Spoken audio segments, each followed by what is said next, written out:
से शुरू करते हैं आज का हमारा class minerals and power resources.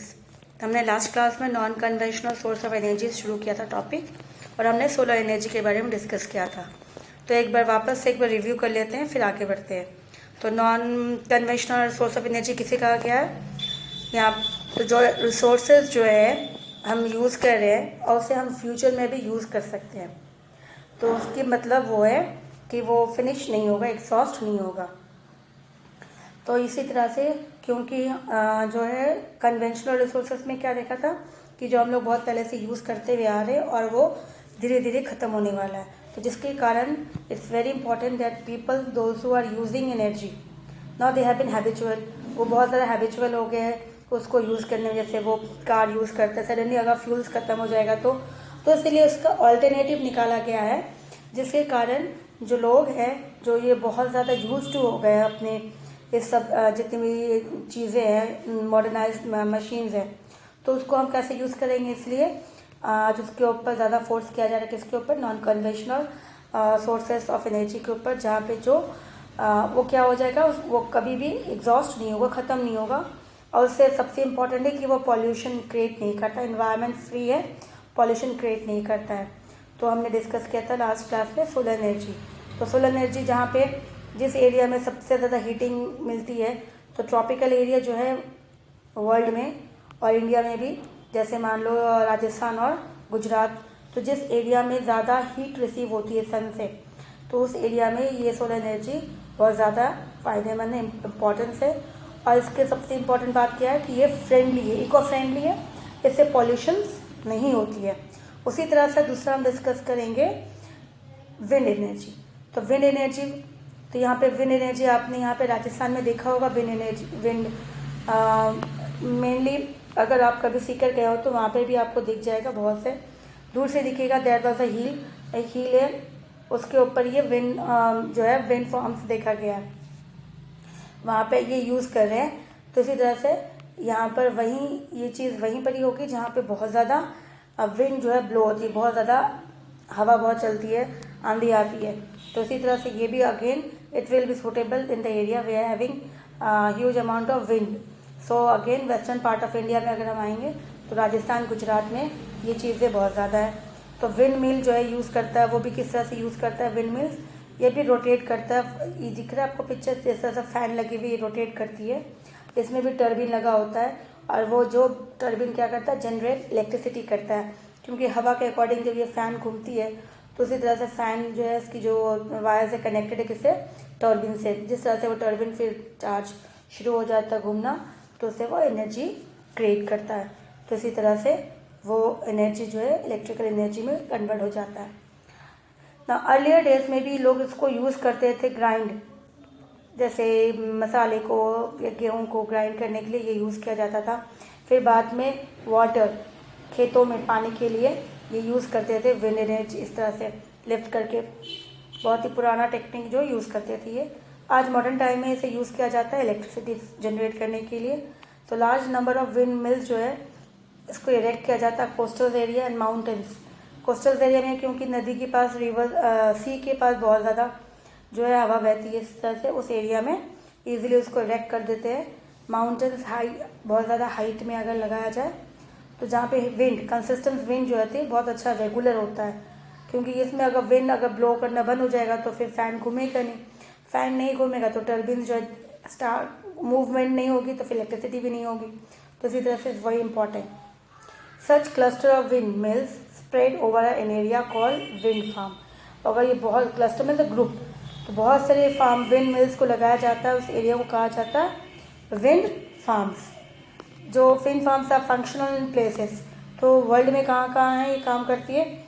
Germany, Netherland, Denmark, UK, USA, Spain and Europe में।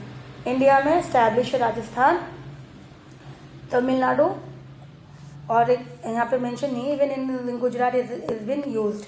तो इसी तरह से इतने एरिया में जो है यूज़ किया जाता है।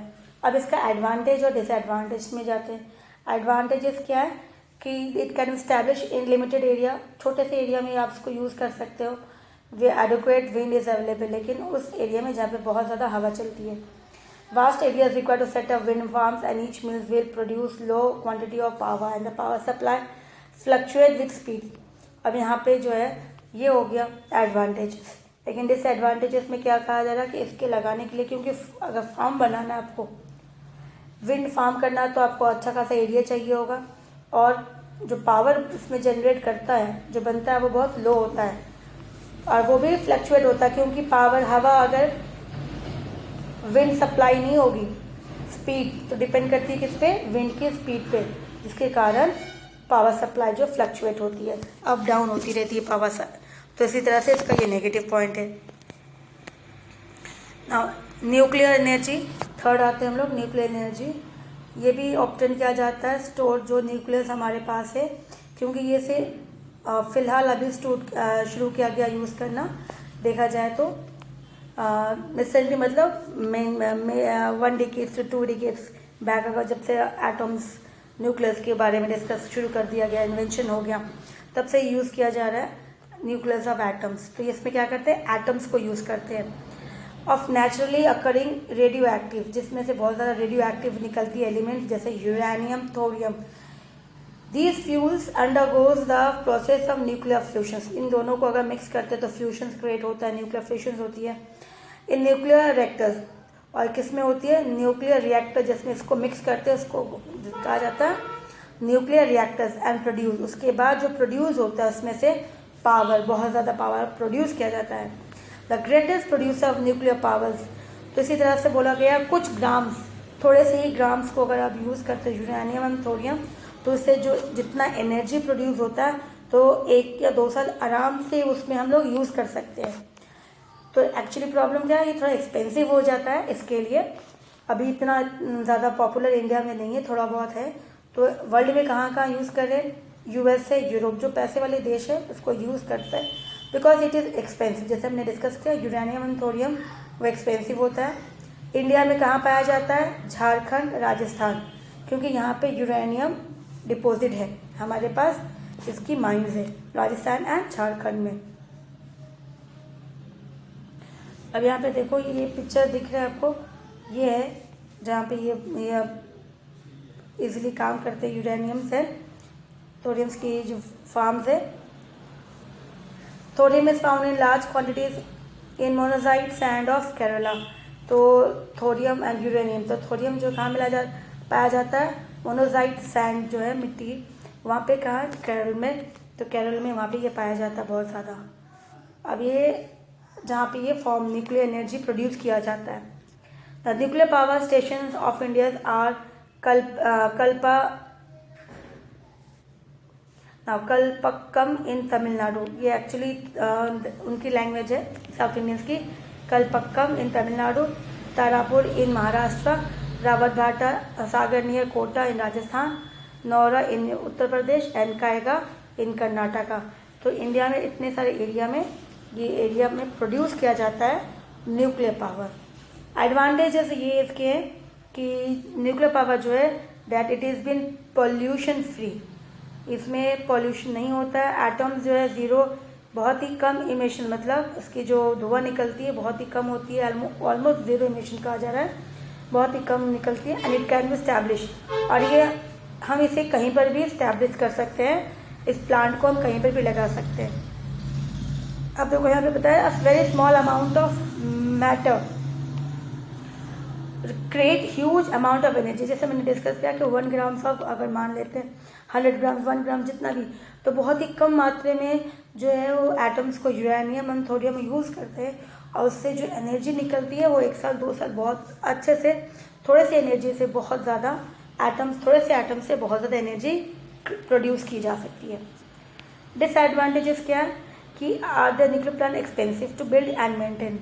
जो ये प्लांट बनाते हैं, जो प्लांट लगाएंगे, इंडस्ट्री इस तरह से बनाएंगे, इसमें पैसे बहुत खर्च होते हैं, तो इसलिए एक्सपेंसिव है, और उसको मेंटेन करना, देखते रहना, क्योंकि ये सही से कहीं भी लीकेज हो जाए, कुछ प्रॉब्लम, तो ये बहुत ज़्यादा क्रिएट हो सकती है, हार्मफुल हो सकती है लोगों के लिए।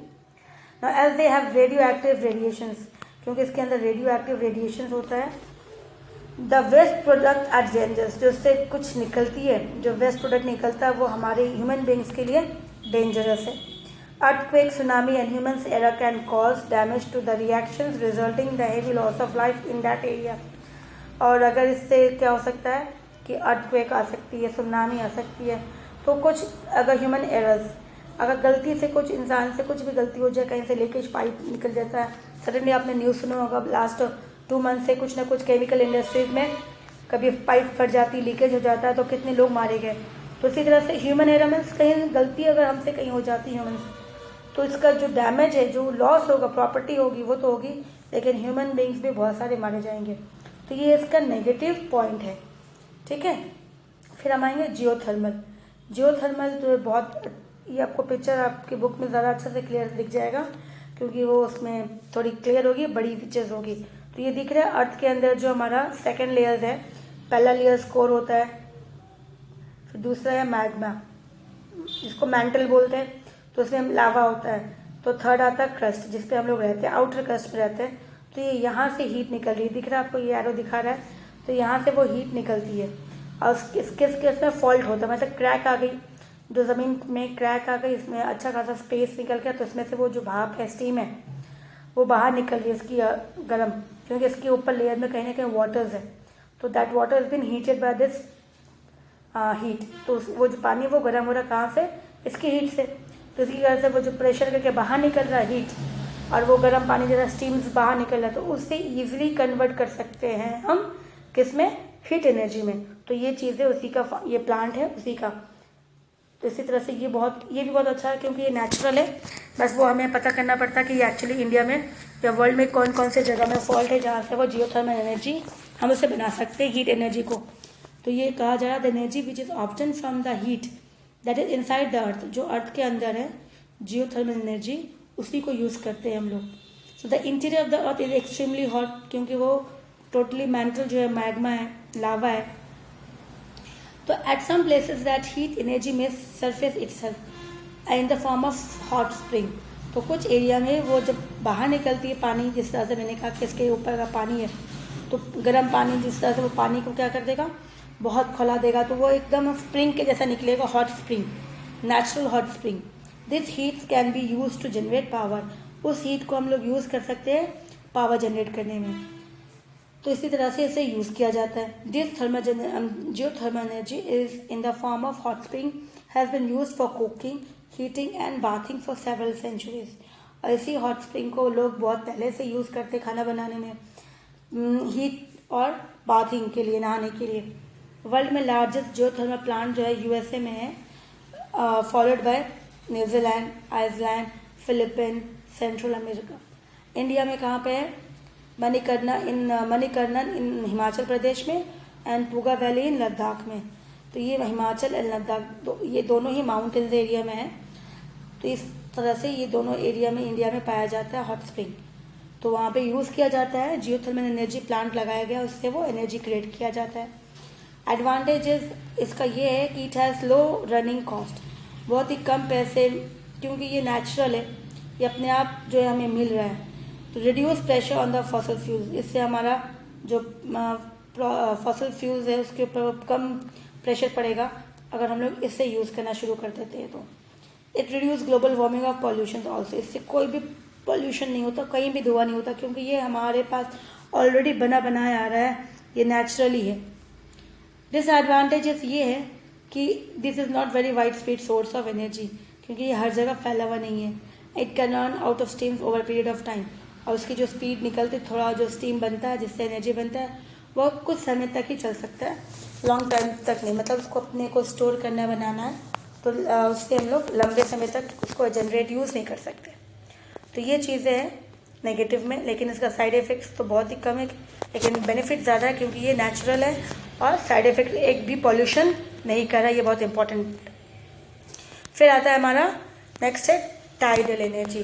टाइडल एनर्जी मेनली कहाँ पे होगा, जहाँ पे टाइड्स आता है। तो हमारा coastal area, western and eastern वाला एरिया में, ये साइड पूरा, तो ये दोनों साइड में हम यूज़ कर सकते हैं, बाकी कहीं भी नहीं लगा सकते, क्योंकि ये सी साइड में ही लगेगा, टाइड जहाँ पे आती है। तो energy that is generated from tide, जो टाइड से बनती है, टाइड एनर्जी जितने प्रेशर से पानी आती है तो उसी प्रेशर को, उसी पानी का प्रेशर को यूज़ करता कन्वर्ट किया जाता है एज अ टाइडल एनर्जी में। Now this energy can be harnessed by building dams at the narrow opening of the sea। जहाँ पे रिवर जो है सी में मर्ज होती है, तो वहाँ पे अगर थोड़ा सा अगर मर्ज करके बनाया जाए, डैम्स बनाया जाए, और मतलब इस तरह से आपको ये पिक्चर आपकी बुक में क्लियर दिख रहा होगा। इस तरह से छोटा छोटा सा है टर्बिन से बनाया गया डैम जैसा डैम बनाए बोला गया, लेकिन एक्चुअली ये विंड पाइप जैसे दिख रहा है, आपको बताया था वैसे ही लगभग उससे थोड़ा बड़ा है ये। तो इस तरह से उसको क्रिएट करेंगे और सी के पास ज़्यादा इंटरनल नहीं जाएंगे, जहाँ से शुरुआत होती है सी वहाँ पर ड्यूरिंग हाई टाइड, क्योंकि जब हाई टाइड होता है इसका वाटर लेवल इंक्रीज हो जाता है, ये पूरा पानी के अंदर आ जाता है। सो इंस्टॉल किया जाता है and high tied the energy of the tides is used.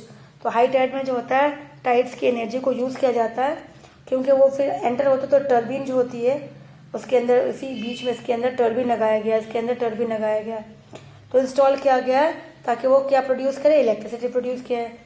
Tide farms are operational in Canada, China, Russia, France, South Korea. तो यहाँ पर वर्ल्ड के अंदर कहाँ कहाँ ये यूज़ किया जा रहा है, जहाँ जहाँ सी मोस्टली पानी है, कोस्टल एरिया है, चाइना है, कनाडा है, रशिया है, फ्रांस, साउथ कोरिया। इंडिया में कहाँ पे, गल्फ ऑफ कच्छ इन गुजरात। तो ये कहाँ पर, इस तरह से वेस्टर्न साइड में, गुजरात साइड में ये वाला पोर्शन में है। ना the advantage of tunnel energy है that it is pollution free, इसमें से भी कोई पॉल्यूशन नहीं होता है। Very inexpensive and inexhaustible, expensive भी नहीं है और ये कभी ख़त्म भी नहीं होगा। इसकी एनर्जी पावर जो है रीयूज़ करते रहोगे, जैसे टाइड आएगा तो उसका वो फिर से टर्बिन स्टार्ट हो जाएगा, रन होगा, फिर वो एनर्जी बनाएगा।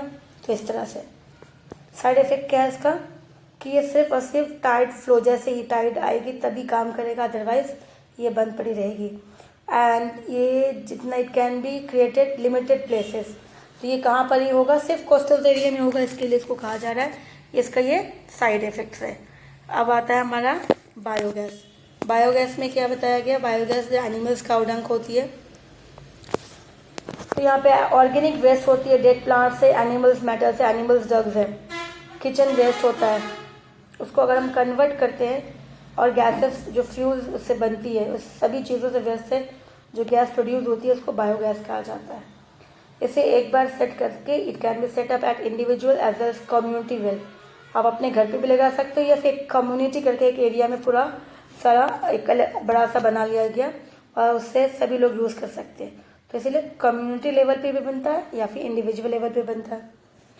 Even human excretions can also be used. Even जो ह्यूमन की एक्सक्रिएट होती है, एक्सक्रिएट्स मतलब आप सुबह मॉर्निंग में फ्रेश होने जाते हो तो ह्यूमंस की जो भी वेस्ट होती है उसको भी यूज़ कर सकते हैं। इस पर किया जाता है जनरेट करने में बायोगैस के अंदर।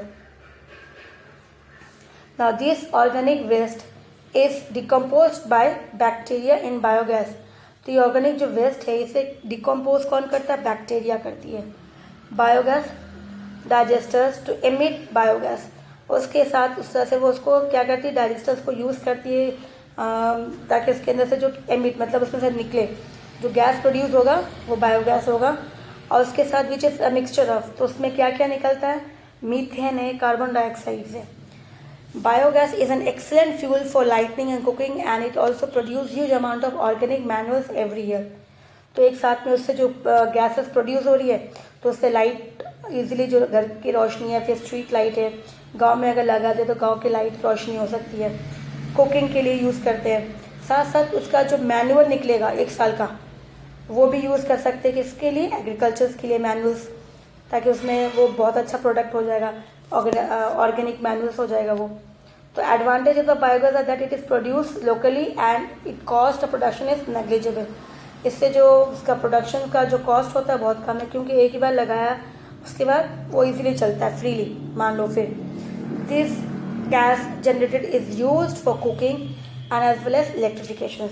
इसे खाना पकाने के लिए भी यूज़ करते हैं और इलेक्ट्रिफिकेशन के लिए भी। और जो वेस्ट होता है वो good source of natural manuals है जो हम लोग एग्रीकल्चर में यूज़ कर सकते हैं। डिसएडवांटेजेस क्या है, that is produce is low quantity and it is localized source of energy.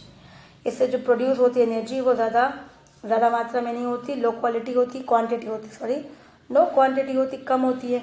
और साथ साथ ये हम हर जगह नहीं लगा सकते, मोस्टली रूरल एरिया में, गांव में ये यूज़ कर सकते हैं। शहरों में मुश्किल है इसको करना, एरिया चाहिए होता है, इस तरह से मैनुअल्स ये सब हमें मिलना मुश्किल हो जाती है इसके लिए।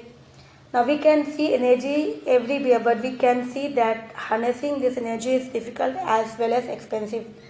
हर जगह एनर्जी यूज़ कर सकते हैं, यूज़ हो रही है, कहीं बहुत ज़्यादा कहीं कम हो रही है। तो this energy is difficult as well as expensive, कहीं पर ये बहुत मुश्किल होती है, कहीं पर एक्सपेंसिव हो जाती है। So all of us make का differences if we do not waste energy. अगर हम लोग सभी लोग ने थोड़ा थोड़ा सब कुछ सेविंग किया, अपना घर में अपने ध्यान दिया कि हमारे घर पे भी जो लाइट है, फ़ैन है, अगर यूज़ अननेसेसरी जल रही है, कोई काम नहीं है, तो हमें स्विच ऑफ कर देना चाहिए, ताकि हमें उसे सेव करना है। If we do not waste energy, अगर हम एनर्जी को वेस्ट नहीं करते तो एनर्जी सेव्ड हो गया और वो बाद में आगे जाके हमारे लिए ही काम आएगी। We should act immediately and make energy for future brighter. और हमें उसे समझना है, उसे कैसे यूज़ करना है, ताकि हमारा फ्यूचर जो ब्राइट हो, अंधेरा ना हो। क्योंकि हमें रिसोर्स यही है हमारे पास। अब हमें जैसे कन्वेंशनल है, नॉन कन्वेंशनल है, इसी को लेके चलना है। तो इसीलिए ये चैप्टर जो है हमारा ख़त्म हो गया रिसोर्सेज का। अब हम लोग नेक्स्ट चैप्टर में जाएंगे, उससे पहले हम लोग क्वेश्चन आंसर्स भी करेंगे, डिस्कस करेंगे। तो क्वेश्चन आंसर जितने भी हैं बैक साइड में, वो NCERT ऑनर्स वाले ही करेंगे, एक्स्ट्रा में अभी नहीं जाएंगे, ठीक है। जब स्कूल खोलेगी तब हम लोग रिविजन्स करेंगे, तो एक्स्ट्रा एक बार डिस्कस करेंगे, इंटरनल्स में बाद में जाएंगे, अभी NCERT ही करेंगे। तो जो भी क्वेश्चन आंसर्स मैं सेंड कर रही हूँ वो NCERT का ही है, पूरा सेम है। अगर एक जो एक्स्ट्रा है तो कोई बात नहीं, अगर आप पहले तो जितना जो बुक में NCERT कॉर्नर में जो क्वेश्चन है वो कर लेना। अगर आपको प्रॉब्लम होती है कि ज़्यादा एक्स्ट्रा नहीं करना तो कोई बात नहीं, लेकिन पहले जो बुक में NCERT जो क्वेश्चन है वो पूरा कर लेना कंप्लीट, ठीक है। Thank you.